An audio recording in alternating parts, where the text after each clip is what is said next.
Okay.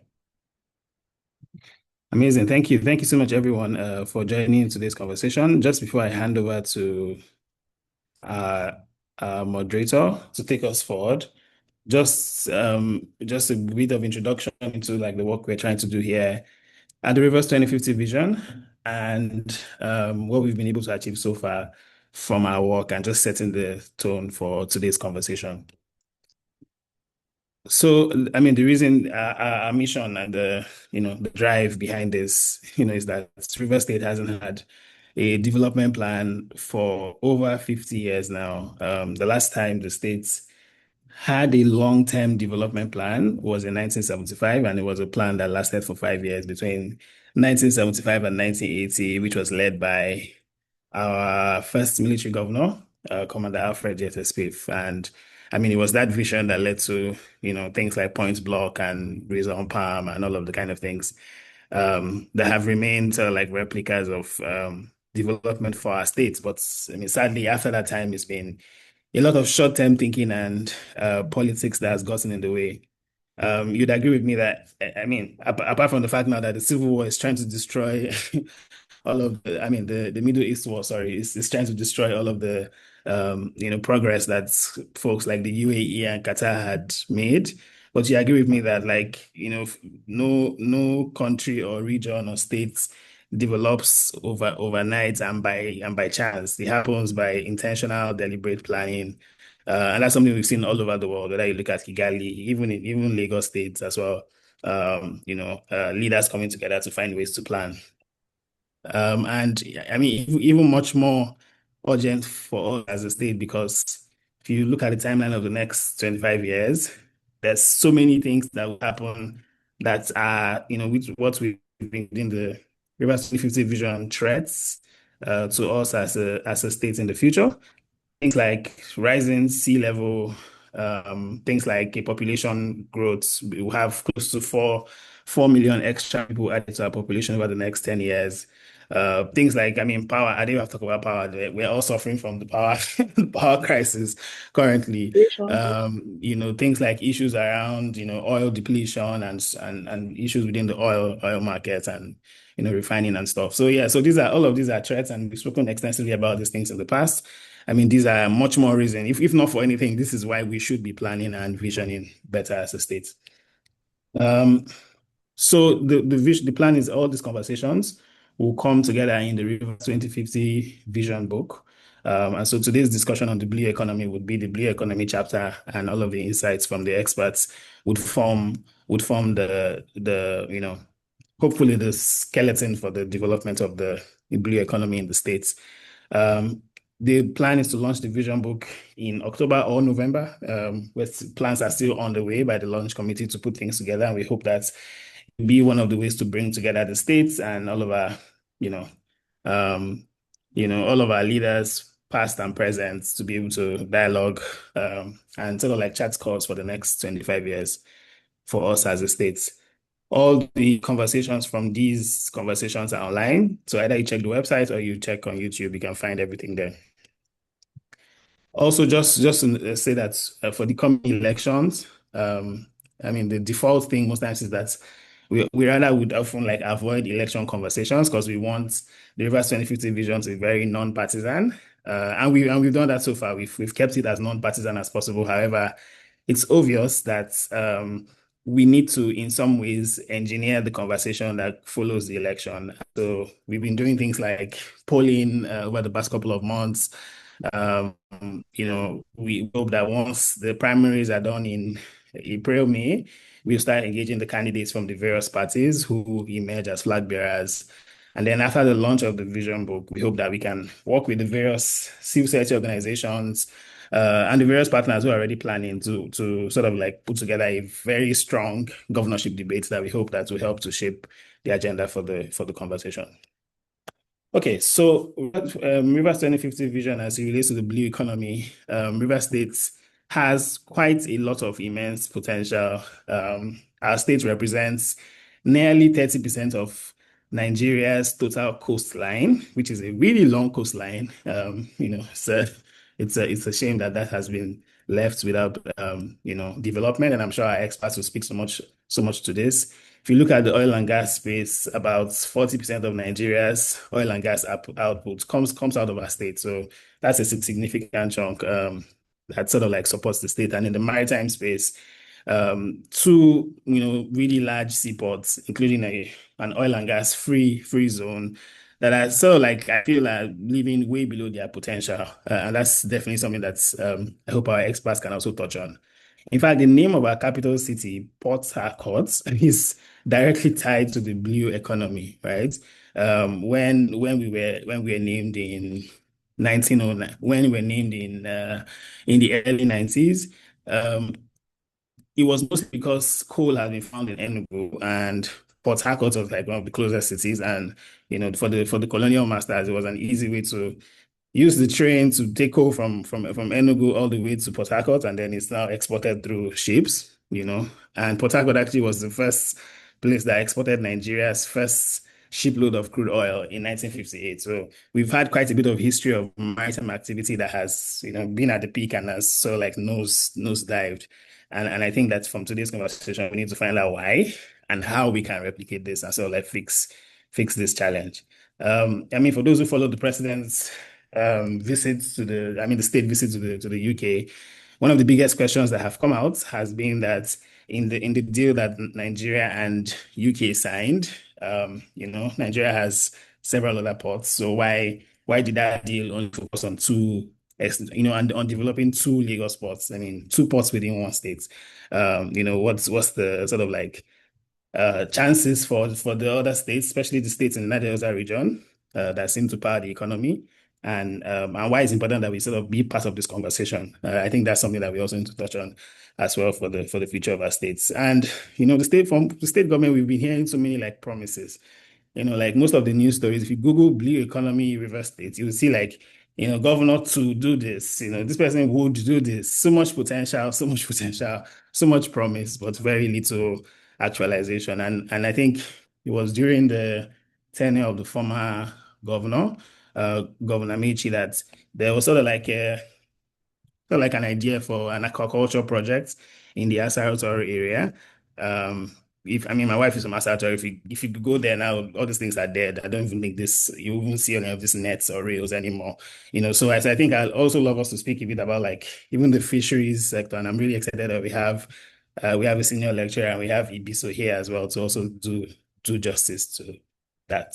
So enough rambling. I hope that sets the context. I will now introduce our guests and pass this on to um, Dr. Anne to move us forward. Our first guest, we're pleased to have Dr. Davies Ibienebo Chris. He's a senior lecturer at the Department of Fisheries at the University of Port Harcourt, and he's also a research fellow with INTI International University in Malaysia.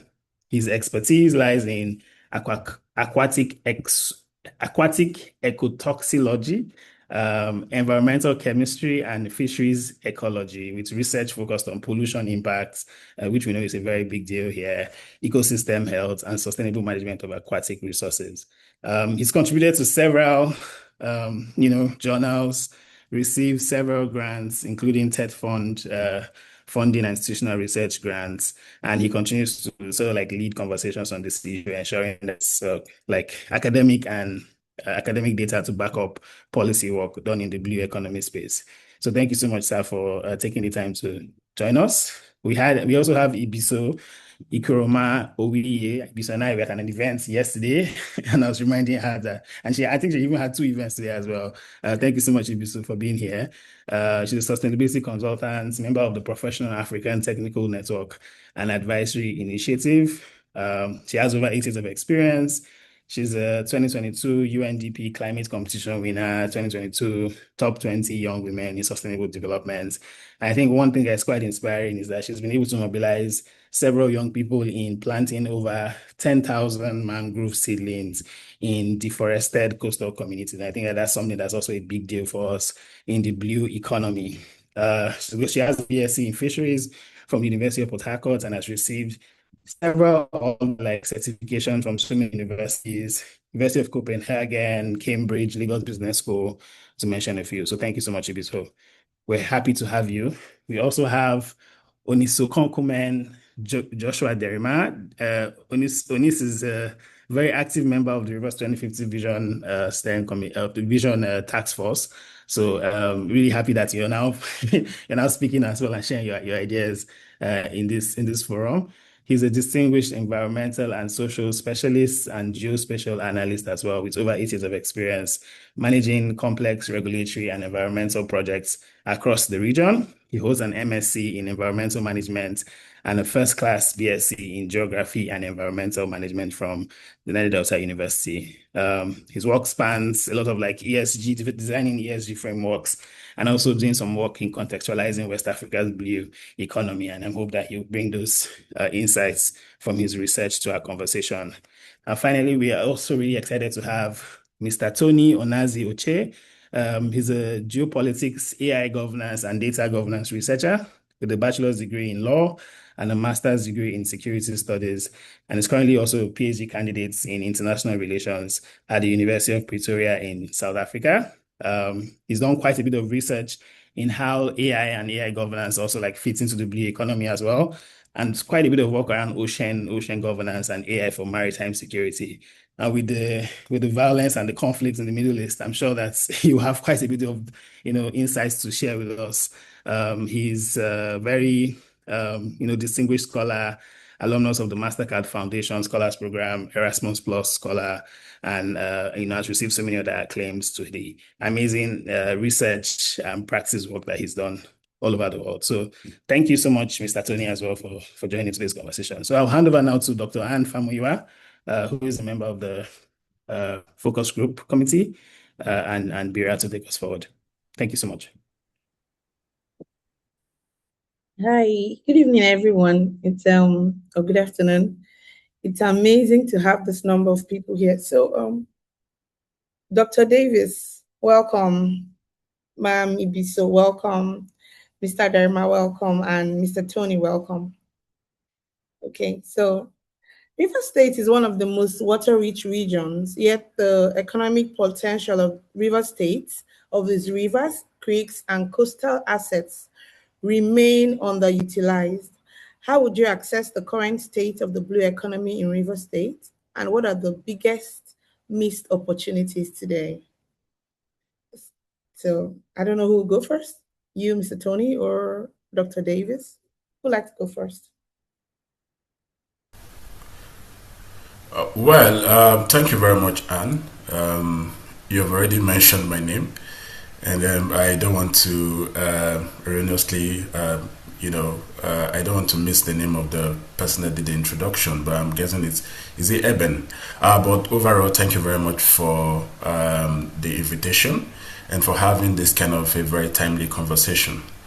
Because when we are having this kind of a very sensitive conversation, I think conceptual framework or conceptualization of the important registers is very important. And at that juncture, we actually have to dichotomize between ocean resources and, let's say, the blue economy. So when we talk about ocean economy, for example, we're talking about every resources in the ocean that is of use to humanity, being petroleum, gas, etc. That may not be sustainable. But when we're talking about blue economy, we're talking actually about, how humanity can actually extract, resources from the ocean space and at the same time in a very sustainable manner, in a blue manner. So when we're talking about River State, for example, River State is one of the oil-rich states in Nigeria. And you can see that the allocation that goes to the state also speaks for it. But however, the Niger Delta region has actually been a region that has been through a lot of struggle, right from the days of Ken Saro-Wiwa. And it is very important we note that history, because there has been actually a shift from when the state actually saw activism in River State as an existential state to the Nigerian state, and that was why the Abacha regime actually and the military regime used every means necessary to ensure that there was peace in the state. But again, that didn't work. Why? Because while the state was giving a lot to the Nigerian state, very little was given to River State. And in fact, the resources, River State origins are predominantly fishermen before, the discovery of oil. So that actually distorted the economic activities in that region. So in as much as Owiye was martyred alongside his followers, he didn't really quiet the region. There were still, activism. And at some point, these activists no longer wrote a true poem like Owiye did. What they did was to get arms. And at that level, it was still an existential threat to the Nigerian state. But however, at that level, in a democracy, being led by a democratic leader, arguably one of the best presidents we have had in our democracy, I stand to be corrected, amnesty was granted to, the Niger Delta. And I thought at that point he was going to win a Nobel Peace Award, because on his sickbed, he actually made gigantic, very high, you can see some of them these days, in as much as they are more integrated into the society. They're very fearful, young and vibrant people to surrender their weapon. So from that level, we move from when activism was about poems and writing and really articulation, to when articulation was done by the gun, and to when amnesty was granted. So after amnesty, anybody that took any action through the gun was a criminal by law. Because the guys that were granted amnesty were actually granted amnesty, they were no longer criminals. So now, why am I laying this foundation, this historical foundation?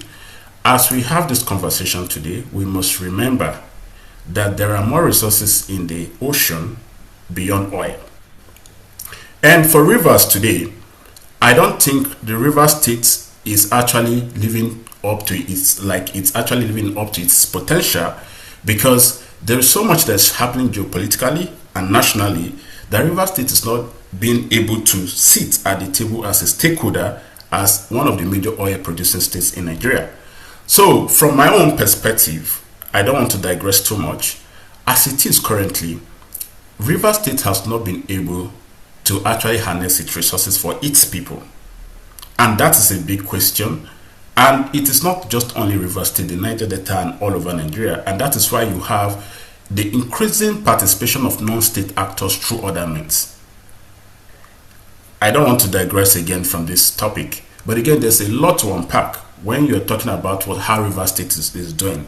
Because personally, like me, I don't know much about engineering, but I know that also some people want to construct boats. Some people also want to participate in other ways in order to contribute to the ocean economy, before we even begin to talk about the blue economy. So, generally, to address your question, I need to maybe look at the books again concerning River State specifically. But from the overall signals that we're getting from the Nigerian states, not much has been done to harness the resources in the blue potential of the state. So I want to stop there. Okay. All right. Thank you so much, Mr. Tony. The question is actually open to everyone, but I'll say something. More resources in the ocean beyond oil. That is a lot to unpack. So I don't know if Madam Ibiso would like to say something. It's open to everyone on this panel, please. Thank you. This question. Okay, thank you. Can you hear me? Yes, please, ma'am. I can hear you. Okay, thank you. And thank you, Mr. Tony, for laying the foundation on this conversation. Indeed, there are so many resources beneath the ocean, or even above the ocean, that we don't even know, we've not harnessed as a state. And I want to come from the angle of renewable energy, because last year, when I did a magazine with an organization I worked for concerning people who have done, women who have led energy movements, I discovered somebody in South Africa who had harnessed wind energy, to power up most cities there in South Africa. So imagine all of the wind we have in our coastal region. Imagine, all of the sun that we have in River State, all of the water we have. So we should begin to think solar, wind, and hydro energy. How do we harness these to better our states? We have a blackout in the state. I was talking to Iben yesterday at an event. I said, all the things I have to do have been stranded because of lack of electricity. even if you want to buy fuel, how much fuel can you burn to do the work you want to do? But we have natural resources we've been given to us by God for free. We have wind. If you go to the Mangroves area, I'm from a riverine community from Calabari, and every time I come out, the breeze that blows me is so much that I sometimes have to cover myself up, and it talks about the winds we have in those regions. What if we can power up River State through wind, energy? What if we can power up River State through hydro energy? What if we can power up River State through solar energy? Would be like Aba or Abia State right now, that is not even being confronted with these electrical challenges we have, in our state. So this is one of the opportunities that I need us to begin to capture, and look at as rivers people, right? And then now let's also talk about, the port system, the transport system, the marine transport system. And that's something Iben talked about, And when I saw the news, I was very disheartened, because you're mentioning Lagos. We have a port in River State that has served its use, back in the days. And I see this as, not to digress, but I see it as the reason why we need to press in, for us to demand what we ought to demand for our leaders. And that's why I love what Rivers 2050 vision is all about. So when people don't know the use of a thing, abuse is inevitable. When you don't know that you can use this to better you don't have the knowledge or the ideas concerning how this thing can work to your own benefit, you see it as something that can just be, trampled upon. So imagine that our governor knows the benefits of allowing our port system operates. Imagine the economic, returns that will come in from, that exchange of trades between our states and, other countries. Because look at Bonny Oceans is close to us. We have the Atlantic Ocean. So imagine if goods can move from our states, to other parts of the country. That's a huge monetary, return for our state. And these returns can be used to better the state. We talk about Garden City of Nigeria or Garden City of, Port Harcourt, and there's nothing garden about it anymore. There's nothing garden about our state anymore. There's nothing to hold on to say, okay, this was once the beauty that we looked at. So imagine all this money could come in to fix the states, to return the states to its past glory, or something even better off than that, right? And then let's also look at our fishery sector. We import a lot of fish for a state that, for a state that has it in abundance. I did a research. My undergraduate thesis was on, fish community structure, which entails that we're trying to map out like the abundance of fish in a particular location. That's where I worked on, the creeks I worked on. And I engaged with fisher folks. And all of the times that most fisher folks come back to me, when they go to the sea, they come back telling me, oh, look at the catch we had. Very little catch, lots of plastics in the river. So how do we begin to reduce the number of plastics in our rivers and increase the number of fish species we have in our river? Sometimes they come back with just 2 out of the species we have, sometimes no species at all from a particular, family. And it just tells us that our fish stock is degrading, like is deteriorating. We don't have, in short, most of them have gone into extinction. After that research, I discovered a lot of fishes that had high economic value that are no longer in extinction, that are no longer in existence, that have gone into extinction. So imagine we begin to conserve, these fish species. Imagine we begin to talk about protecting our rivers, and then see how we can conserve these fish species so that we can now have something to trade, and not just import alone. We're able to export our own fish species out of the country. So I think I will stop here for now. Thank you. So thank you, Ms. Ibiso. You said something really distinct. I'm thinking of the wind energy. So there's this school in Oprama where the wind has taken off all the roofing sheets in that school. I'm now beginning to wonder, so this can actually have a positive side. Okay, so I don't know if Dr. Davies would like to say something. What do you think would be the biggest missed opportunities today in Rivers State with all this resource we have? Dr. Davies. Yeah, good afternoon. Can you hear me? Yes, sir. We can hear you. We're happy you're here. All right. Thank you very much. I think this has said so much, but I'm just going to talk about some of the big missed opportunities we've had. I want to talk about the underdeveloped fisheries and aquaculture or value chain. Now, River State has abundant aquaculture or aquatic resources that we know that has been established. But we have limited cold stores, we have limited processing facilities, weak market access, and We are exporting raw fish instead of building value chain for seafood. We also have this attitude of neglecting inland water transportation. I think if you go to some part of the world, they don't really use the road that much, especially for those ones that are surrounded with, like the coastal region. They have enhanced the opportunity to utilize their inland water transportation that much. We have all of the water resources over rivers and we have creeks. Effective transportation has been a problem. But if we could alternate it and decongest the road network, I think that will also be of great help. Now, marine and tourism has been one of, I think while I was growing as a child, I know we used to have this place called Tourist Beach. And I don't know if it still exists in River State, Tourist Beach, yeah. And it's unfortunate that that is the only beach we have that I know that is supposed to be a tourist site. I also know that in Lagos, when I was going, there used to be a bar beach there about, but now I hear that has been converted to a resort center, a landed center, not a fishing aspect. So if all of these big news in our states are being looked at and then begin to develop those things, I think we begin to correct many of the errors we've been having. I also want to talk about the environmental degradation as an economic loss. Now, most persons feel it is only about oil pollution is just affecting the fish, it kills some fishes. No, it leads to destruction of the fishery itself.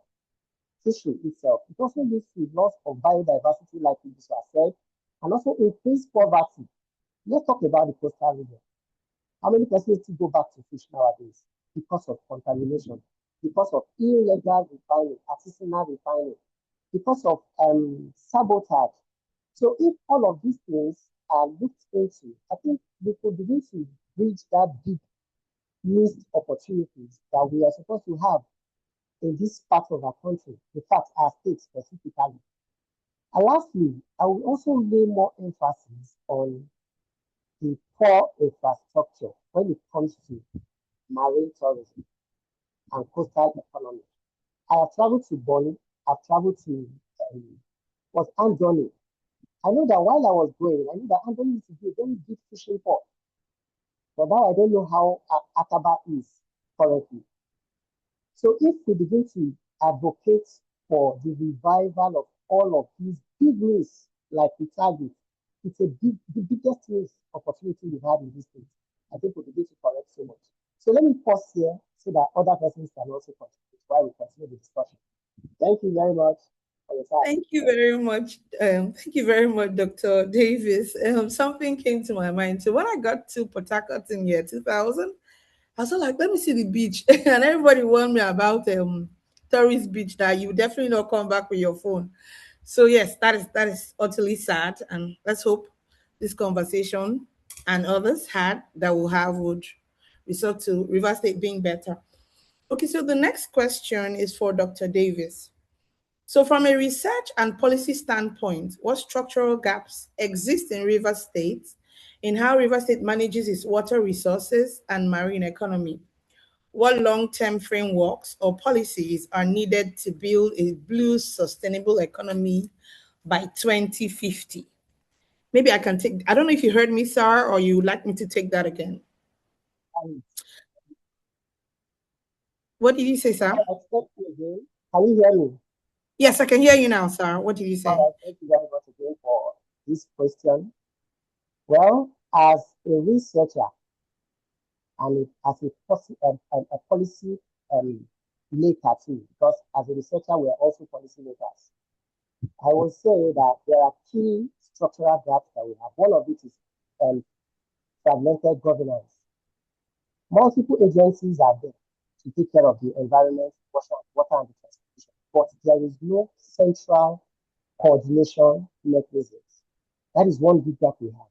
Secondly, we have weak environmental enforcement. Weak environmental enforcement. Emphasis on weak environmental enforcement. This is because there are existing regulations, but there are poor monitoring policies, limited enforcement that has led to persistent pollution and ecological degradations. Now, these policies are there, but who are the people that are enforcing it? It's a big deal. I can tell you that as a researcher, I've been able to publish nothing less than 105 articles on renowned severe international journals. I've also been able to publish at least 10 written textbooks on this matter. But we have published it for who is making these things and who is enforcing these things. It's a big deal. We do not have them. As much as we have these regulations existing, nobody enforces it. We also have another gap called the data deficiency. Deficiency. We have limited scientific data that have been established. There are data that everybody, we have limited people that have gone through these things to make them evidence-based policies. So data deficiency is also a big gap. Then I also talk about limited research policy linkages. Now I have done so much research. Who is taking it to the industry? Who is taking it to the field? Who is translating these information into policies? Who is translating them? Who is implementing them to become scale? You see, all of these things are gaps. Lastly, I'll also be talking about low investment in blue economy sector. Now, recently they established a ministry called the blue economy, and many persons were excited about it. But I did a fact check to tell you the facts. Most persons that in that ministry are not fisheries experts. Is that not unfortunate? It is. So these things cannot work when you don't have professionals. Professionals that understand the aquaculture systems, professionals that understand the maritime innovations, coastal infrastructures. These are really big gaps. These are really big challenges that need to be attended to. Now, what is the need? Okay, what you asked about what needs do we have for the 2050 policy, right? Are you there?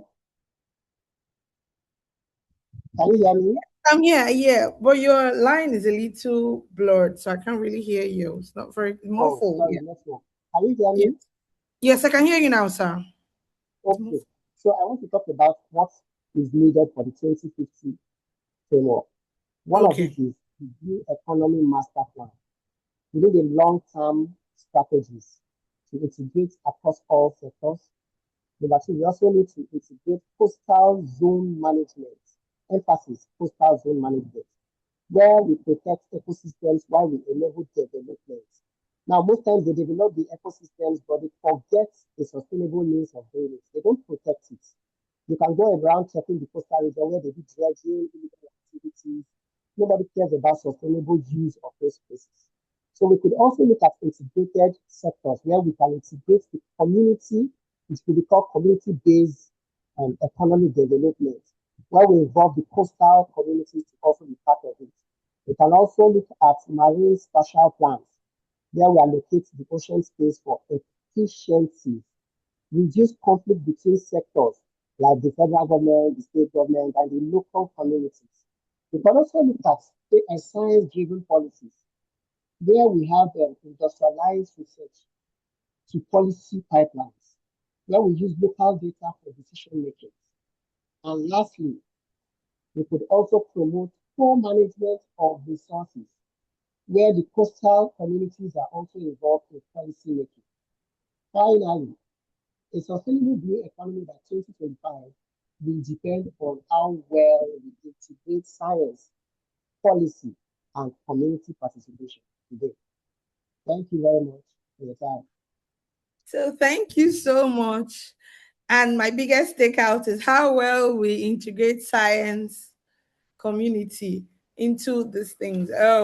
Let's see how it goes because this particular areas. And then I was looking at the data deficiency and I'm wondering, and there's a lot of data out there. It's just that the people that rule us, the leaders, don't implement those things. The next because they don't even go through the document. It's all about songs and all that. Okay, so for the next question is to Miami Ibiso. Mangroves play a critical role in coastal protection, biodiversity, and livelihoods. What is the current state of mangrove ecosystem in River State? And how can conservation be better integrated into economic planning? Okay, thank you very much. You can hear me. Yes, I can Um, hear you.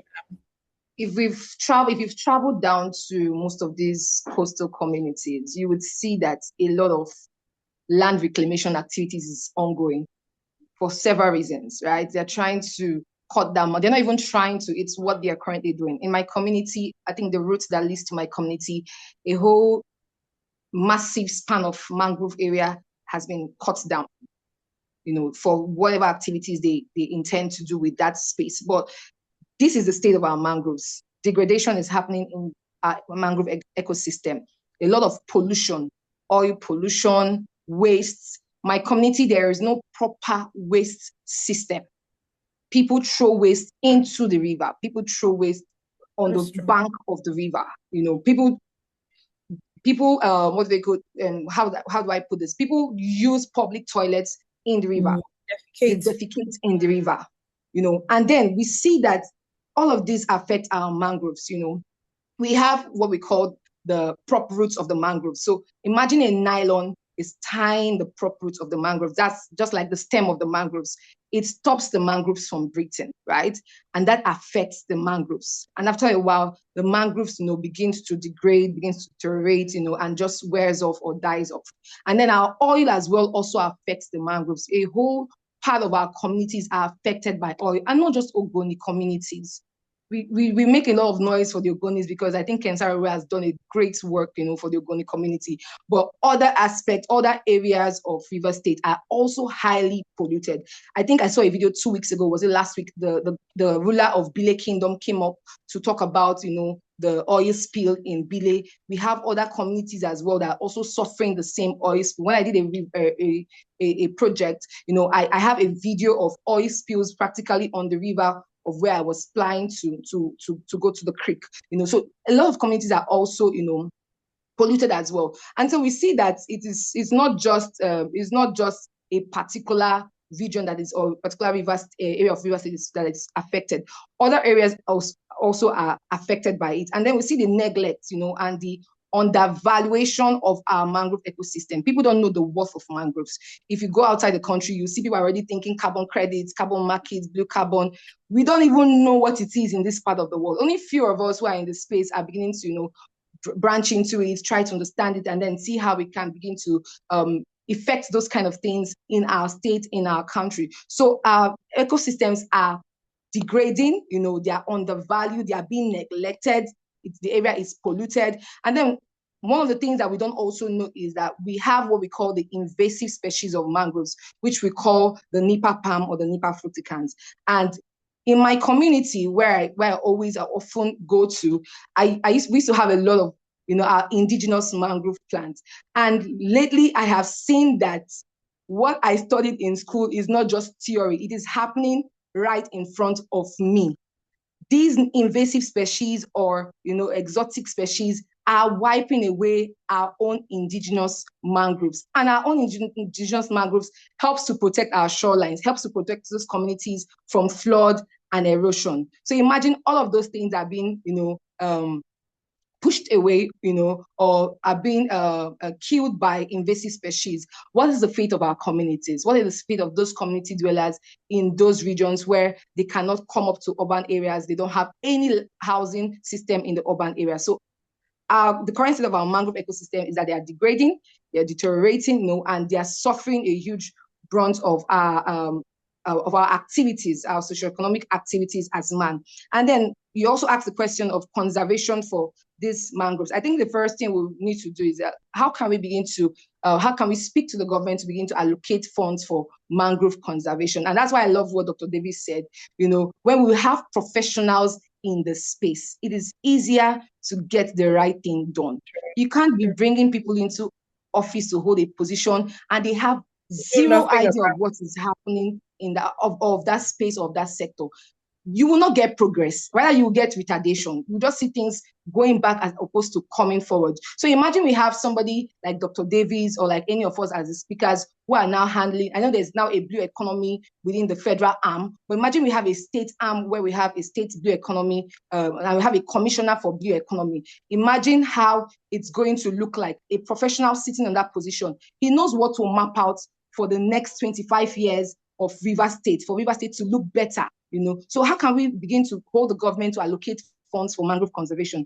Secondly, regulation of mangrove deforestation. A lot of mangroves are being cut down. You see the next thing you see that in this community, people are cutting down mangroves. For what reason, we do not know. But I think in Florida also, one of those I years was I heard going that to in say Florida, that. okay, one of No, these years I heard go that in ahead. Florida, okay, we heard that in Florida that they have a system, they have a system that if you cut down trees, you will be found a big or huge amount of money. So imagine we have that kind of system in place where people don't just wake up one morning, companies don't just wake up one morning and they want to cut the mangroves around them because maybe they are in that community or in that host community. Imagine they are held accountable for it. Imagine we have those regulations set in place. We'll be able to conserve, our mangroves. And then also overfishing and overexploitation of our rivers or our natural resources in our river. A lot of people just come into, if you see the number of vessels that come into our sea to fish from our rivers, no regulation, nothing. We have what we call the EEZ as the exclusive economic zone. Most people do not even know anything of such. Ships are coming in, packing things, leaving, and we're just watching them. Why won't we keep importing fishes? Why are we not going to have our ecosystem degraded, our mangrove ecosystem, degraded? It's because of this kind of situations, right? Because of this kind of thing. So we should begin to think outside the box to say that, okay, how do we regulate overfishing activities, not just for the local artisanal fisherman, but for also people who have fishing vessels. A lot of people have fishing vessels that are not registered. So the government cannot even hold them accountable because they are not even registered. So how do we begin to put all of this in place? And then how do we also begin to create a payment scheme where community dwellers begin to earn from protecting their own communities? And this is also going to happen when they have the right knowledge about it. So imagine taking campaigns down to communities to tell them that, see this thing you are allowing in the next 10 years, in short, 10 years is fine. In the next 5 years, 3 years, your communities will no longer be in existence because a lot of flood will come in, wipe you away, wipe your children away, and then you will no longer have a place to stay. Where is your home if not this place that you're living in? So let's create that system where they can begin to earn from protecting, their own environment and their own communities. And lastly, I would also look at how do we begin to inform the government, and that's why I talked about the right person being in those offices. How do we begin to inform the government about our blue carbon credit or blue carbon market? I'm currently working on the paper with the Commonwealth Blue Charter, and we're looking at the blue carbon market and the blue carbon credit. So imagine having all of those knowledge, all of those information, put into the development of River State, whereby people, when we plant more trees, and we are involved in carbon sequestration, we're not just making money off of planting trees or keeping our, what they call it, planting trees or conserving our mangroves. We are also making money that we can use to better our state, better the economy of our state, and also the aesthetic value of our state. Because imagine that money is going into other places where money needs to come out from. So we see that these are some of the challenges, and these are some of the ways we can also conserve. And then policies are very important. We have a lot of policies, but no implementation.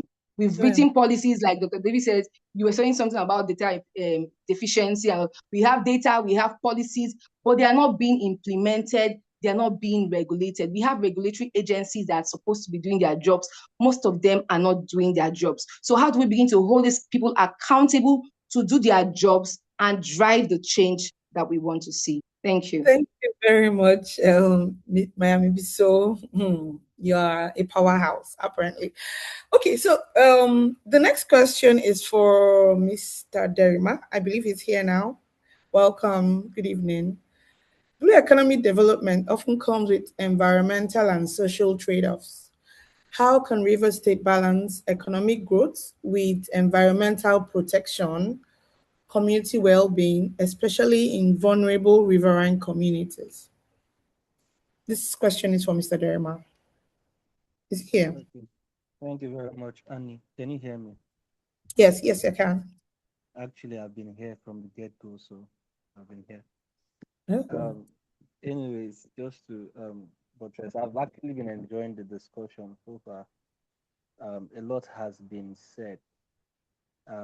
Also, just on the side note, I also want to say to Madam Ibiso, it's been a pleasure connecting with you on LinkedIn, and I think I know why now, because for about 2, 3, 4 years I've been on this carbon markets, but basically in terrestrial ecosystems, and recently I began to develop interest in the blue carbon ecosystem. Now to the question. So I'm saying that because I'm hoping that maybe we can connect out of here and then see what we can do concerning the River State situation, or if you have any project in mind, how I can contribute. Now to answer the question, I believe it was the first speaker that said he tried to differentiate between ocean governance, ocean resources or ocean economy, and the blue economy. Um, what he said is the baseline of the blue economic discussion, which is the fact that blue economy is basically sustainable marine-based development. So it's only blue economy if the marine-based development is sustainable. Now, why am I bringing us to that first statement? It is because currently sustainability is at the fore of every discussion, whether it's economic, whether it's social, whether it's environmental. Everything is tied towards sustainability, which is the result of achieving the sustainable development goals, right? So basically, I'll just take us to the to ESG frameworks, right? If you want to achieve environmental protection while also boosting the economy, because over time there have been arguments for ecology and economics. So some persons take the ecological standpoint, some persons take the economic standpoint as opposed to the ecological standpoint. However, realists would always maintain a middle ground because development is always built on the back of of natural resources. You cannot talk about development, economic development, without plowing the ground, without drilling into the soil to mine whatever resources you have, because you need the financial backing that your comparative advantage can give you for you to grow economically. However, there are environmental implications, and that's where ESG frameworks come into play. So in ESG frameworks, you have environmental safeguards and you also have social safeguards. So what we're saying is that um, whatever we're doing as to boost our economy is not done to the detriment of the natural environment and also to the human environment, which we call the human ecology. You can see it in both urban ecology or rural ecology. In this case, it is mostly rural ecology because marine ecosystems, with respect to the global south, are usually close to rural ecosystems or rural locations. When you compare with most countries in the world, developed countries in the world, cities are actually close to the coastline, but that is not really the case with most of what is obtainable in the global south, and you can see that in Nigeria. It is usually most communities or rural communities that are close to the coastline. So when you're looking at the implications for as in the social implications, then you're looking at that rural component of environmental safeguards. So yes, ESG frameworks are crucial for ensuring that whatever we're doing with respect to ocean resources, right, does not have an impact on the communities and also the environments that those communities depend on. So you have various safeguards, social safeguards, environmental safeguards. Obviously, it is important that you have to have a baseline, right? You have to know what the environment looks like before the project and the impact that the project is going to have on that environment. So I heard some of us were talking about data and all that. And the truth of the matter is that we have data in patches.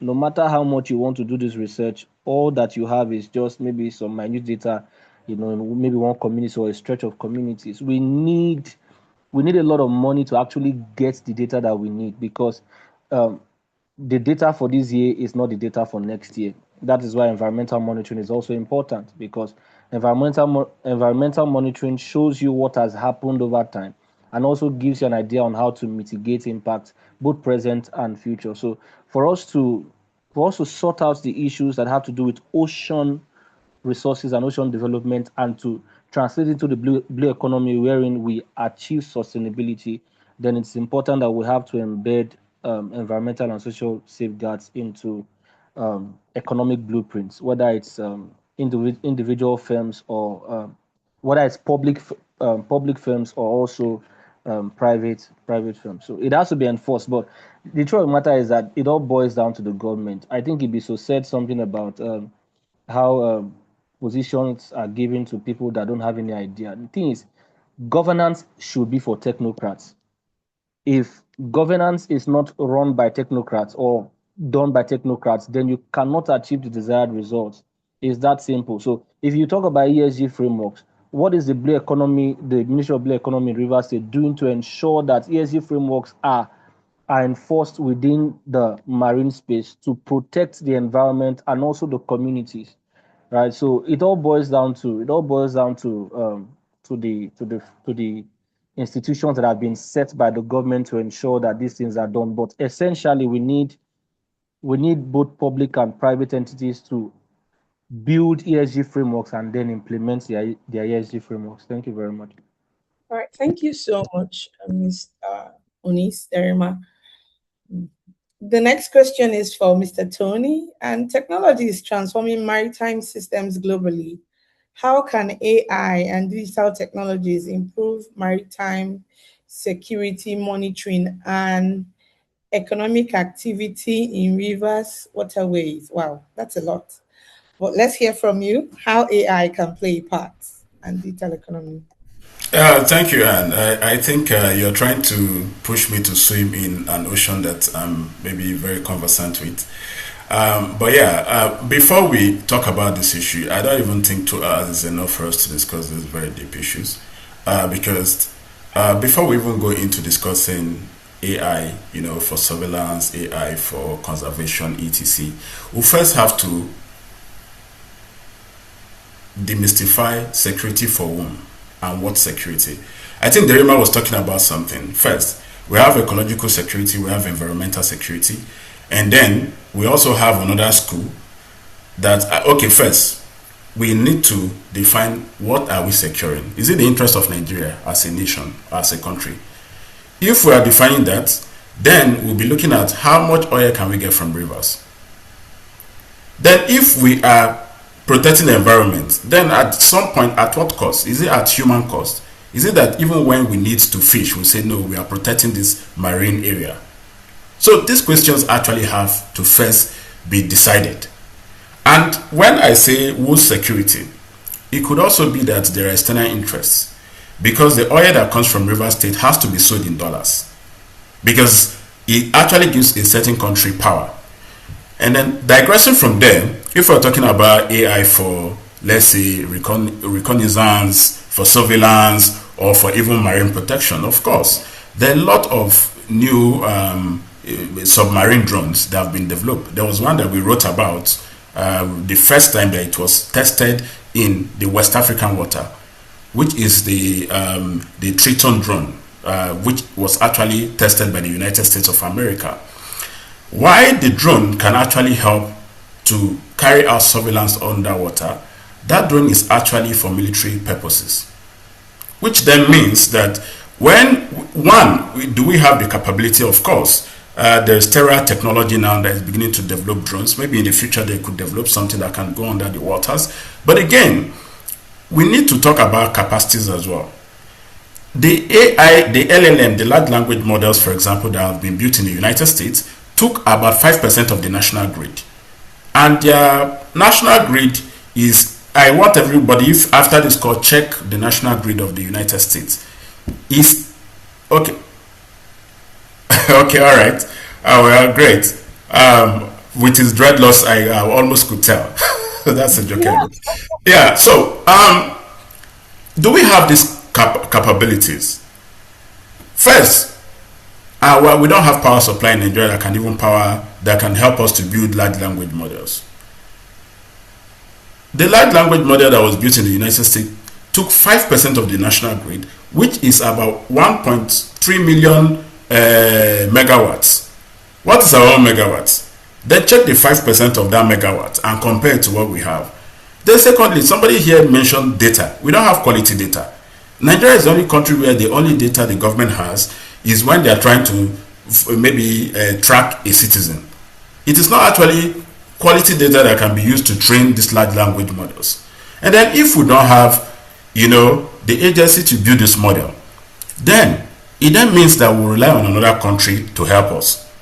I remember the United States, for example, that has this capability to build, or China, they also have their own interests. So that puts us at geopolitical risk. And mind you, Nigeria is actually very important to a lot of countries, geopolitically. And now, of course, we also have our own interests. And then there's something we didn't discuss from the beginning. It's not everything River State can do. Why? Because there's a concurrent list, and then there's the exclusive list, meaning that the federal government is the one with the power to actually, draft some policies and implement them. There's a limit to the power of River State. Then the last question we want to ask ourselves is that, at this issue on, if you listen to Dr. Mighty's Port Harcourt first son, there are names of people he listed there. If these people come together to have their conversation, do they actually discuss this kind of issues we are having now? If they are not, how can you integrate people that will do the advocacy aspect? So if there are capabilities in terms of, marine surveillance, maritime security, or even, kind of maybe tracking the health of life underwater, of course, there are surveillance cameras, there are even drones that can spend, the treating drone can spend about 2 weeks underwater. So the technology is there, but the willpower, is it there? Are we having these issues on the table? We are not even having these issues on the table. When, in fact, if you hold, for example, a policymaker today, like most of our colleagues have said on this call, do they even really understand the difference between ocean economics and the blue economy? Do they really have the understanding? And if they do, what is their own position of security? First, security for whom? Are they concerned about the environment? Are they concerned about rivers people? Or are they concerned about the money that will go to Abuja for all states to share? So these are critical issues that must be first discussed and agreed upon before we begin to even talk about policy. Because like one speaker said, there are policies everywhere, but the implementation is also very critical. So of course, there's AI for surveillance. There is AI that can actually help for marine spatial planning and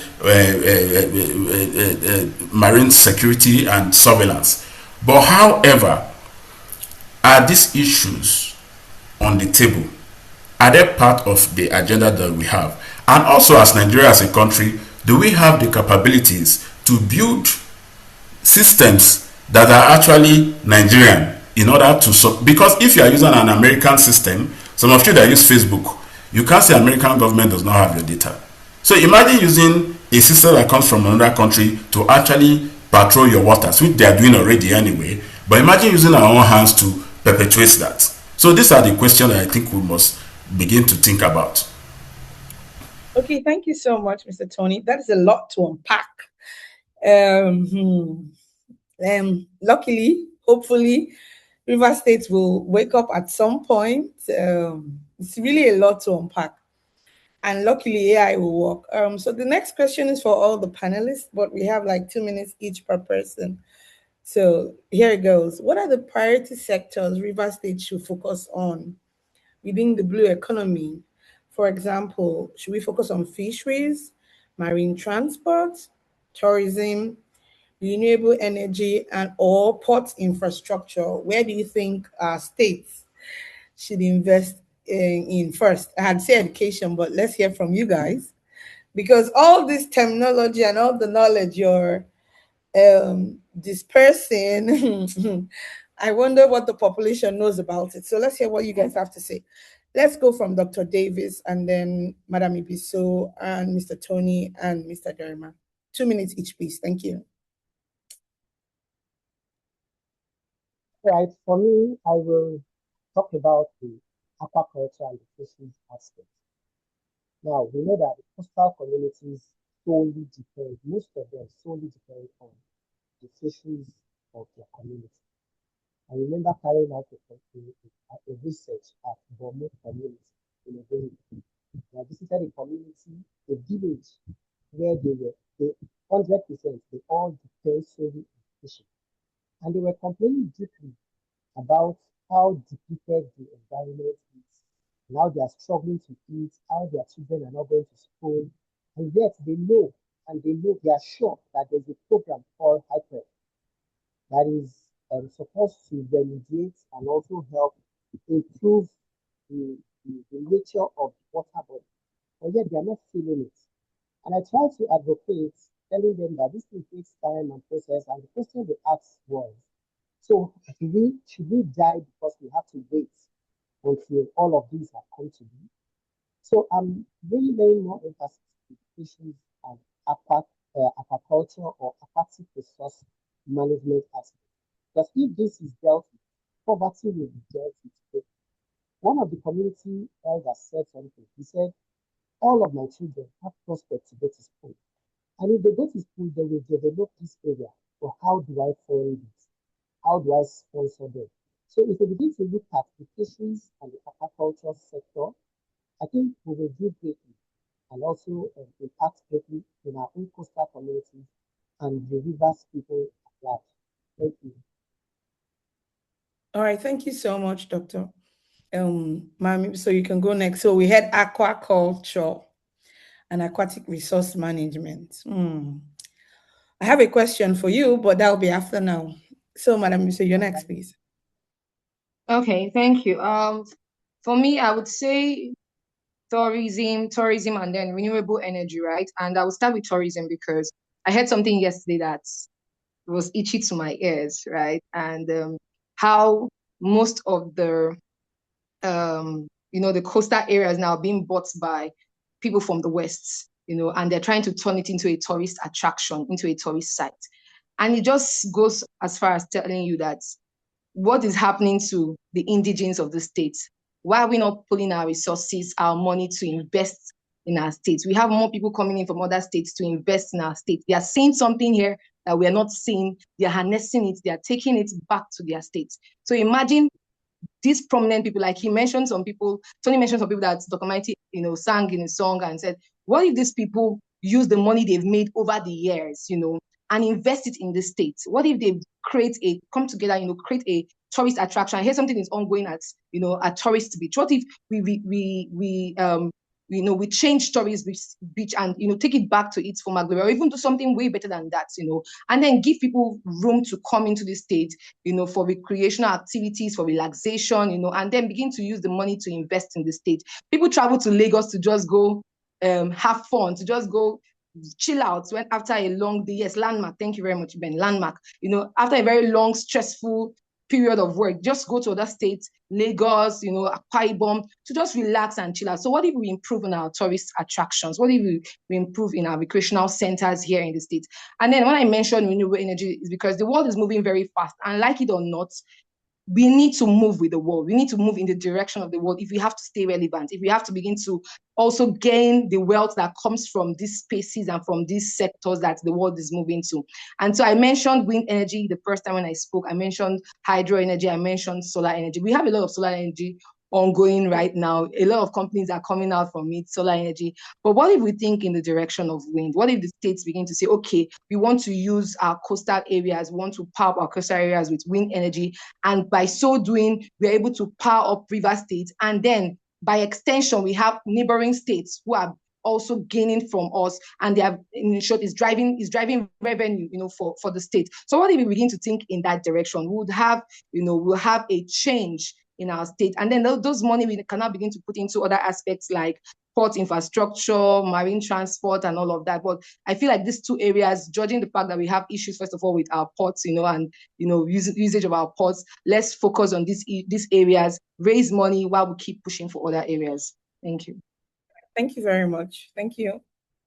Who's going next? Mr. Tony, you can go next, and then Mr. Derima. Yeah, thank you very much, Anne. And yes, it's good to reflect on these ideas. I think for me, if there's going to be a blue economy policy for River State, first of all, we have to first understand that the River States can focus on issues that it has the power to cover. There's not an exclusive list in the Constitution. That is in the concurrent list and residual list. And then secondly, if we have determined that, it then means that there can be capacity building for, boat construction. That could be another way of creating jobs. Then, of course, there's got to be a marine protected area. And also some countries, like Seychelles, for example, it's an African country, it's the first African country and the first country in the world to issue a blue bond. So what they did was to take loan from investors that invest in sustainability and blue economy, in exchange for some, sustainable practices and investment, whereby, they invested in fishermen, etc. That's the only way money can get to the ordinary people. And that's the only way the ordinary people can actually be empowered.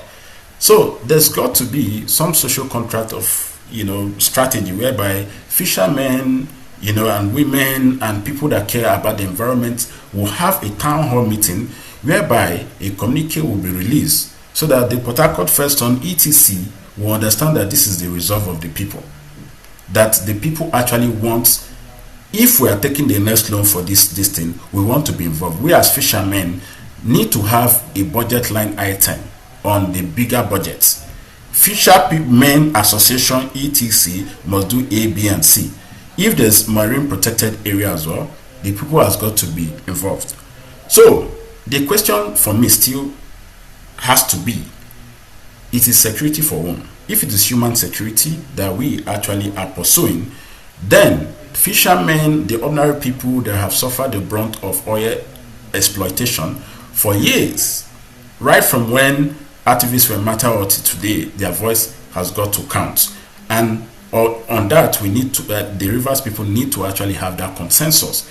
And that consensus can start from policymakers as people on this call, down to people that will take it to the advocacy level, that's civil society, and then the real people that do both construction, fishermen, etc. They have to come together, have a town hall meeting, and actually reach an agreement which will be communicated to the government in order for them to contribute to policy making and at the same time understand what the government is trying to do. Thank you so much. And the next person would be Mr. Onis. Let's hear your thoughts. So what do you think we should focus on? Okay, Fisheries? thank you very much. Can you hear me? Yes, sir, I can hear you. Okay. Now, my suggestions will be based on the principles of comparative advantage. There's another principle I had in mind, but it has escaped my mind right now. And in comparative advantage, you have both geographic advantage and human resource advantage, right? So geographic advantage, what your geography affords you to do, what the capabilities that your geography affords you to achieve, and also when you're speaking about the human resource aspect, you're also looking at how capable your population are to actually execute certain kinds of tasks. Now, based on that, I'm going to recommend one, because there are so many opportunities, but then these ones are the most viable opportunities. The first would be marine logistics and shipping.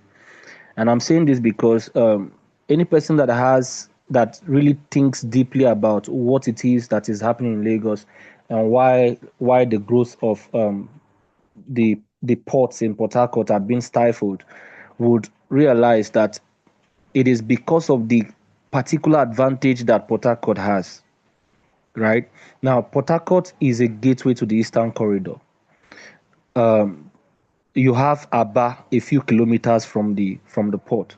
Aba is probably the largest industrial hub in West Africa, if not in Africa, right? And so the ports in Rivers State can be a source point where goods are moved from point A to point B within a short distance, right? Then there's also Onitsha. So the entire Eastern Corridor is closer to the Port Harcourt seaport. So my first suggestion would be, whatever they have to do as per lobbying, negotiations or whatever, to ensure that ports are running to their fullest potential should be done for us to fully maximize that geographic advantage.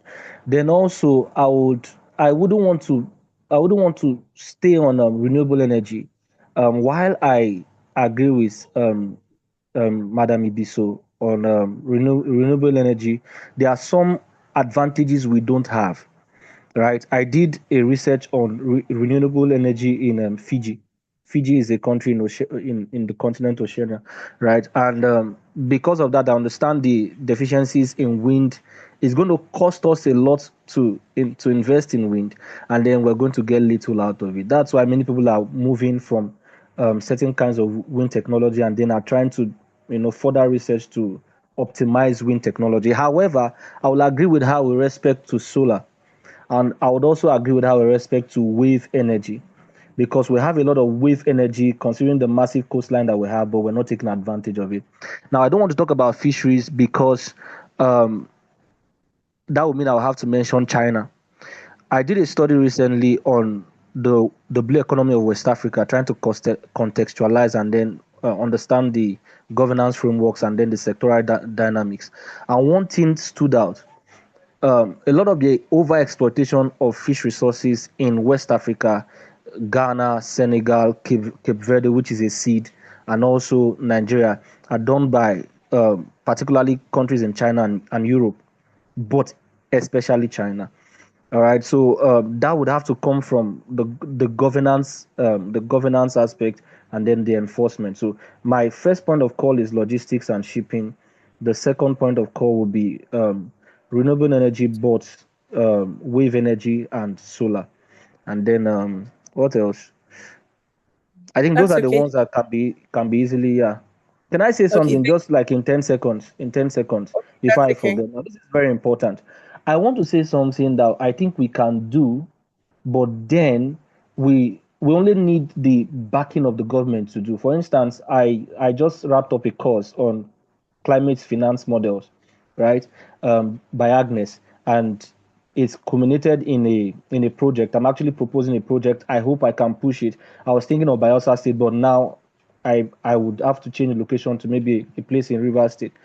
And the reason is because there are funding facilities available, but these funding facilities are available to serious governments and serious ministries. So if our Ministry of Blue Economy is serious, then we can actually take advantage of certain grants by the GEF and then the GCF and other for funding and this for blue economy, for blue carbon credits and then blue bonds. The other guy said. Thank you very much. Thank you very much, Mr. Derima. I've been hearing you talk about types of energy, and no one has mentioned thermal energy. So we'll still keep it going. The next question is for everyone. You could start from Mr. Derima again, but please let's keep it down to a minute each so that we can get in all our questions before the session finishes. Pollution, especially oil spills and water disposal, remain a major challenge. What bold actions are needed to restore and protect rivers' waterways over the next 25 years? So I'd say this off the top of my head. When you go to the water side and you're trying to cross, you see, like, when you put Vaseline in water, there's this usual color, I think that is oil, usual color saturation. And then when the kids come up swimming, their bodies glistening like, oh, as if they had so I know there's a lot going on in the water. Okay, so let's start from Mr. Derima again. So what do you think we can do about pollution, and what do you think we can do to restore and protect rivers waterways over the next 25 years? Mr. Derima, please.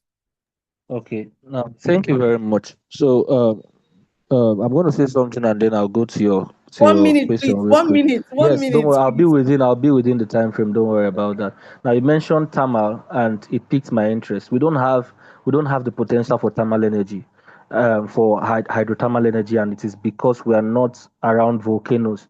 Right now, you have that in Fiji, right? Because they are around volcanic plates, and because of the heat from the earth crust beneath, so you can generate that energy there. But we don't have it here, so we cannot do geothermal within the marine ecosystem space. Now, to answer your question, and the reason why The reason why I answered that one first before this one is because this answer is simple. Pollution is pollution is caused by two things: artisanal refineries and IOCs. Right now, we have to a large extent curbed artisanal refineries by the whole surveillance stuff that is on and all that. But then we have not held the IOCs responsible. I don't know how many of us are aware of the Associated Gas Reinjection Act. I think it was enacted in 1983.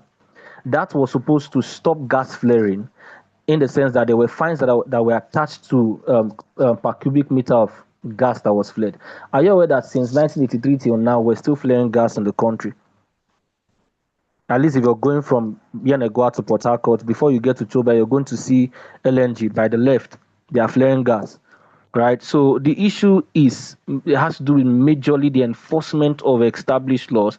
We have laws that have been that are outdated because their punishments are obsolete.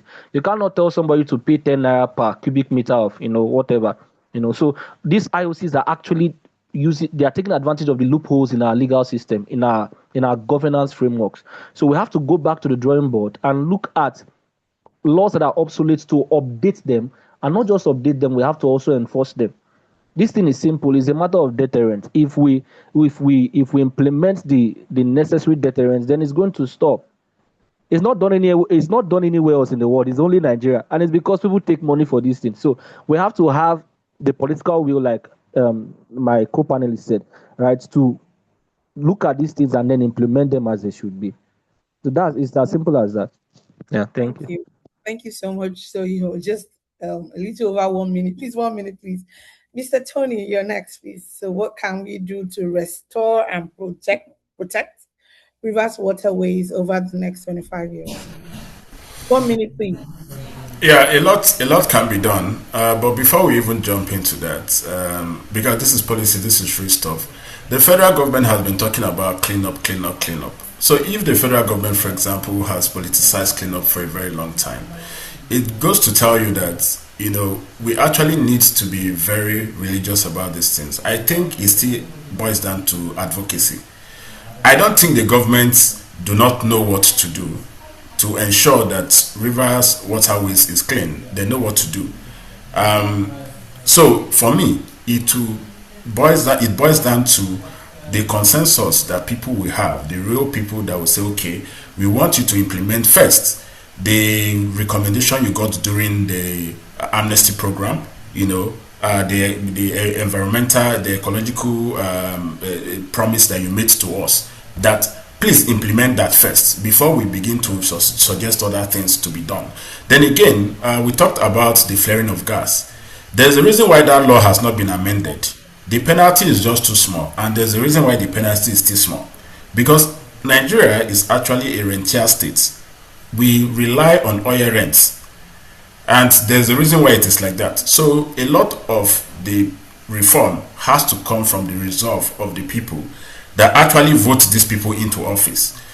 Without that resolve, I do not think a lot will be done, because they are not it's not like the Nigerian government does not know what to do. They actually have experts, they have the money for it to do research, but they have chosen not to do it. And for River State, I think internally in the states, revenue can be mobilized to ensure that first, that the senators and the House of Rep members are pressured for laws to be amended in order for companies to pay higher penalty on gas flaring. Then of course on artisanal refinery, there's got to be stricter punishment for people that actually operate artisanal refineries. And then of course lastly, I think River State has to pass some policies in order to, there has to be a benchmark. The people and the government has to agree that this is what we can allow for now, and this is what must not be done. So that is my own overall contribution to that. Thank you very much, sir. Ma'am, Ibiso, you're next, and then Dr. Davies. Okay, thank you very much. I think they've said a lot on, the part of IOCs and all of that, pollution, oil pollution. I want to come in from the part of, waste management. And that's where local government chairman comes into place, and every other person at the grassroots. Because like I mentioned, some of these local communities, people defecate in the river.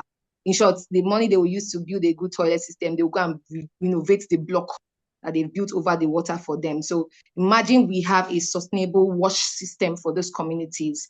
And if there is nothing about it in the budget, can they begin to put those things into budget? Can they begin to demand for those things to be placed into the budget? And then if there's revenue that has been allocated, who is in charge of that revenue? Where is it going to? There should be accountability system, and we should press for accountability systems so that we can ensure that there's a smart wash systems for this community so as to reduce the level of pollution, and then waste management. A lot of these companies that are in those host communities or around those host communities also release their waste products into the rivers. Can we begin to hold these companies accountable? Like Tony mentioned, I think even Onis mentioned, we have the penalties for some of these things that companies do are just like money to buy Capri-Sun. They don't go anywhere. You have penalties of 100 naira.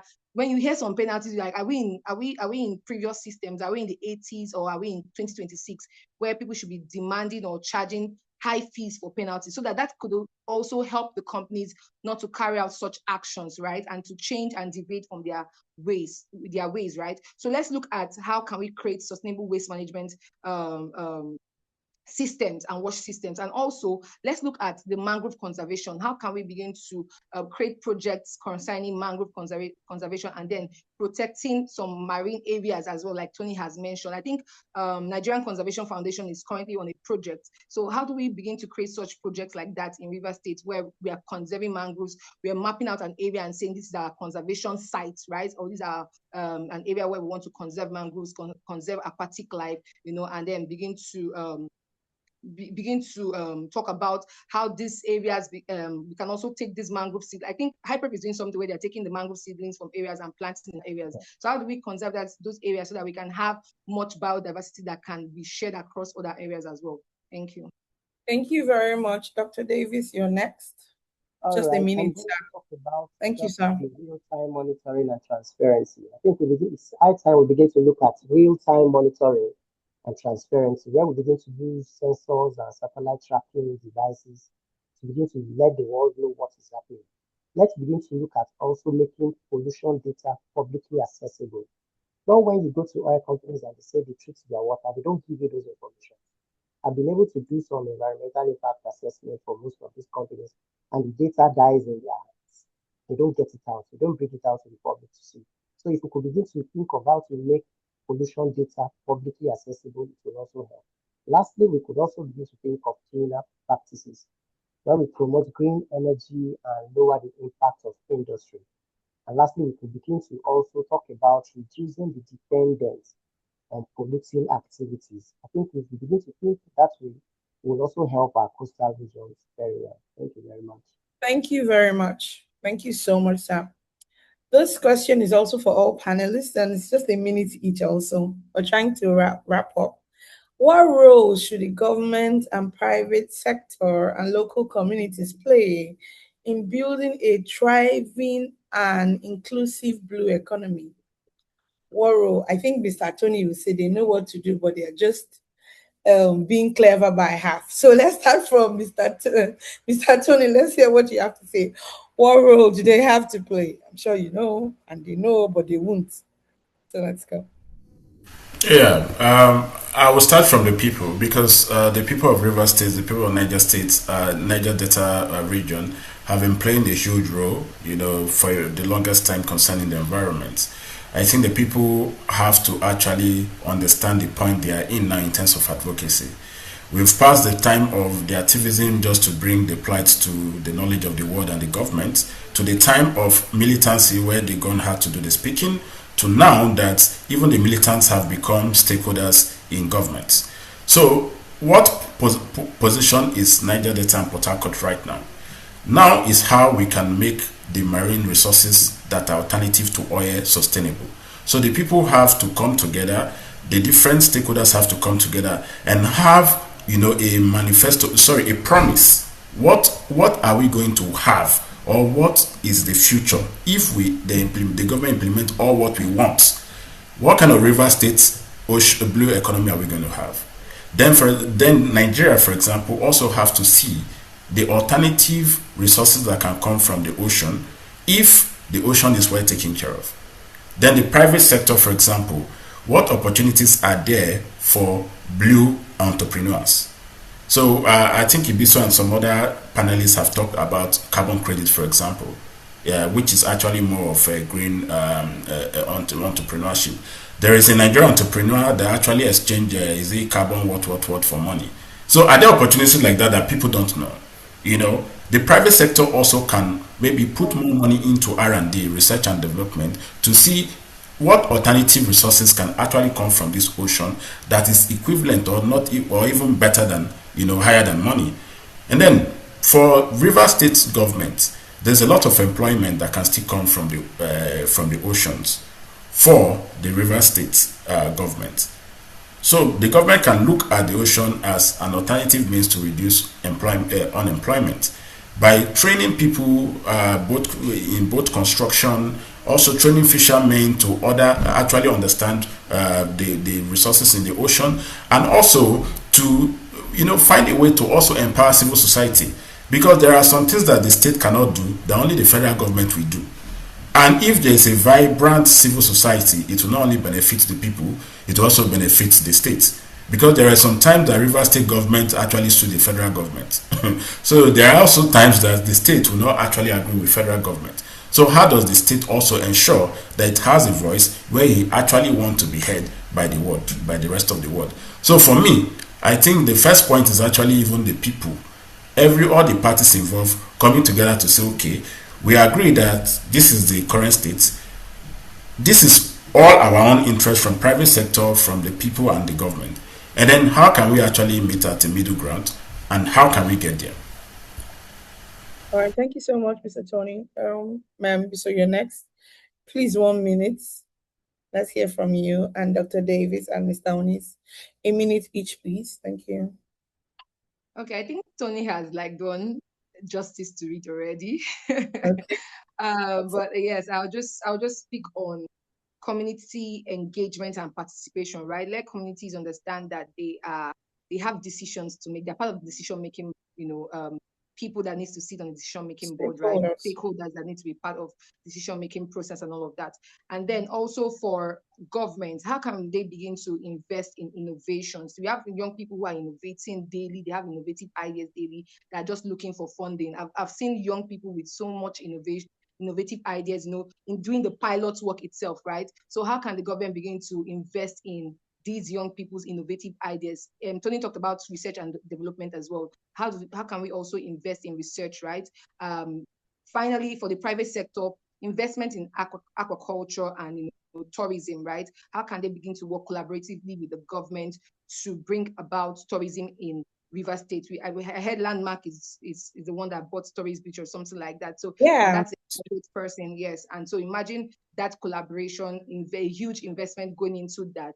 We're also going to see River State transformed. So that's it. Thank you. Thank you, Dr. Davis. All right. I believe the thriving economy, I believe, requires shared responsibility. And so if government can provide policies, direct them and regulate them, private sectors can also help drive innovations and investments, while the local community can act as stakeholders, steward members that can also help in conservation practice. So no single actor can build the blue economy we wish for. It must be collaborative, inclusive, and accountable. Thank you. Thank you, sir. Mr. Onis, you're next. Okay, a lot has been said, so I'll just maybe touch on a few things. Now, with respect to the communities, we're all part of our communities, and so what I would say is simple. I just want to encourage us, those of us that are in this space, to see what we can do to, maybe get projects, source for funding for projects within our local communities, and then to improve the blue economy of our communities. Now, with respect to private entities, there's something that is called greenwashing. Many of them would not want to listen, but I pray that they listen. I would want a situation whereby entrepreneurs that are in that space, that is the marine space, don't practice greenwashing, say that they are doing this for sustainable development and they are not doing it. Then lastly, with respect to the government, I would suggest that we have or we establish a geographic information system. Now, for me, this is one of the most important things I've been waiting to hear from the Rivers State government that I've not heard. Right? We need a geographic information system that would ensure um, that we have baseline data and then data for future for monitoring, future scenarios and all that. So I think that's that. Thank you so much. Thank you so much. We've almost come to the end of this session, but the big question is this is for everybody. You take time, like a minute also each. What is the River State of your dreams? What do you envision for River State over the next 25 years? Let's go with Madam Ibiso first. Let's hear what she has to say. I can imagine. Thank you very much. As a proud Rivers indigene, as a young child who grew up in Rivers State, I saw so much and I looked forward to so much. It's so sad that at the age I am, I'm not even seeing the development I want to see. I think Iben talks about his trip to Dubai and how the lightning system alone from the airport can even tell you that this is a promised land you want to step into. So can we have that Rivers State where from the airport, people are already saying that we are stepping into a promised land? Can we have that Rivers State where people are not just thinking of how to japa, but people are thinking of how to make the states thrive and how to, make the economy of the states thrive and how to also grow in the state? Can we have that Rivers State where entrepreneurs are not afraid, to dream big, and push out their innovative idea, push out their businesses? Can we also have that River State where men and women are empowered to live the best life that they want to live and their businesses are thriving, their families are being sustained, and overall, our health and well-being is being taken care of? Stop pollution, stop environmental pollution, oil spill, and let's just breathe a clean air in River State and let's just live healthy. Thank you. Wow. As a Rivers girl, I'm hoping to with you. So, Mr. Tony, you're next. Let's hear what do you think in the next 25 years? What do you envision? Well, unlike Ibiso, I'm not actually from Rivers, but I have so many friends from Rivers, and Rivers is actually one of the fat cows that continue to feed the country I come from. So, in the future, I want to see a River State whereby security, actually is human centered, whereby before the government at federal and state level is able to take economic decisions, they are able to consult people. And it's finally a place where people would like to visit. Was it even that visited Dubai and didn't want to leave, for example? We want some of the words and lyrics that Dr. Minty said in his song, where he said, even though you no fit to go, comes into reality whereby where people come or visit, river states, they don't want to go back. So that's the kind of river that I research. Oh, thank you so much. Mr. Onis, you're next, and the good doctor, is the last person. But so let's go. Okay. The thing is, what I actually want to see is a river state that is run by technocrats. Because we're looking at sustainable development here. If we have, of course, we had a governor that built so many schools and built public healthcare facilities that my wife recently used. We just welcomed our second child, and we've not had it that good since he left. So there are issues of sustainability. So for me, in the next 25 years, I want to see technocrats running the states, and then I want them to build a platform. Those technocrats, I want them to build a platform for technocracy in the states. We don't want politicians anymore. We want it to be a state that is run by technocrats implementing the vision for development. And so we're growing year on year on year on year on, and not growing today and then retrogressing tomorrow, celebrating hospitals and schools today and then celebrating flyovers the next day. So celebrating mediocrity. Okay, thank you so much. And now, Dr. Davies, let's hear what do you think? What do you envision for the next 25 years? Now, for me, the river state I want to see is the river state that the economy is diversified beyond oil, because oil has cost us so much. Where fisheries and marine transportation becomes our concern, where coastal communities are prosperous and not polluted. youths are employed in modern bee economy sector, where mangroves and ecosystems are protected and restored. This is the kind of river state I want to see as a researcher and as a waterside boy. Thank you. Thank you very much, everyone. It has been really an impactful session. I have taken a lot of things I'm going to read about, and I'll be connecting with all of you on LinkedIn. So I hand it over now to Eben. Thank you so much. Thank you so much for your time. Thank you. Thank you. Thank you so much, Dr. Anne. Really, really excited. Thanks for moderating the conversation and holding this together. Just as Tony said, we can actually spend the next 5 hours talking about this because there's just so many points to cover. But we're really happy about how much we were able to cover within this very short time. I know we had Mr. Henry and Promise with questions or thoughts. Can I give you like 30 seconds to just like quickly articulate the thoughts or questions you had? If you still want to speak, you don't have to speak. I know that we've covered many of the points, so the speakers might have spoken about what you had in mind. But if not, just quick 30 seconds to just wrap up before we close the session. All right, thank you. Okay. Go on here. Yeah, thank you. Yeah, I just want to make an addition to what they've already listed on the issues on the pollution in the sea. I am particular about the pollution in the sea, and one of the major source of pollution in the sea is water runoff from homes. Aside the IOCs and the crude oil leak artisanal refining, water runoff is a major problem. Again, there is also an issue that we talk about open defecation, which I also wanted to raise before, but it has been addressed. Then the swampy areas around the town has a lot to do with water. You know, in this swampy area has the ability to absorb water within the cities, and then they also filter the water that we drink, the underground water we drink. That's why the Delta environment is a complex environment. It is one of the most potent part of the world.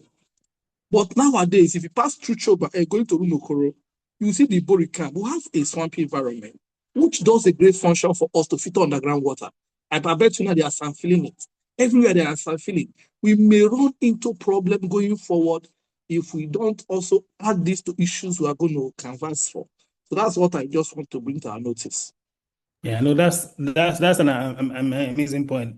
I think it also speaks to just like there should be a general master plan as well, right? It's not every wetland that should be sand field. I think this whole practice of sand filling to build, is definitely something we need to look at. Okay, Mr. Promise, do you want to speak so we can wrap up?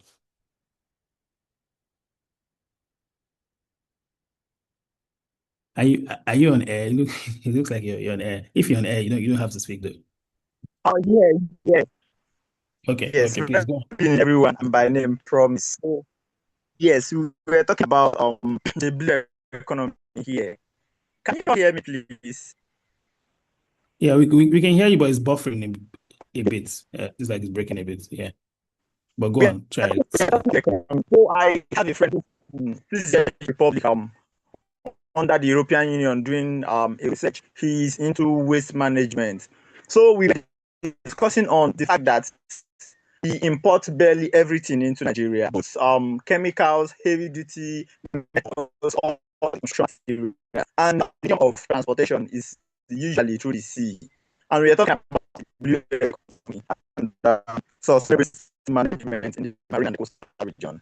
So I think we should talk and throw more light on how we can to the government or talk to government or have the policy, the government to ensure that these goods that they are passing through the water, because in cost of transport is class, most time they pour into the river. I recall a time when he said due to overweight they have to drop to the river, and these chemicals are more toxic to the ocean bed than some of these waste water we are talking about. Most of this waste into the river can cause decades of harm that we won't face except an experiment or research is being carried out. I think we should look more. He even drafted a policy.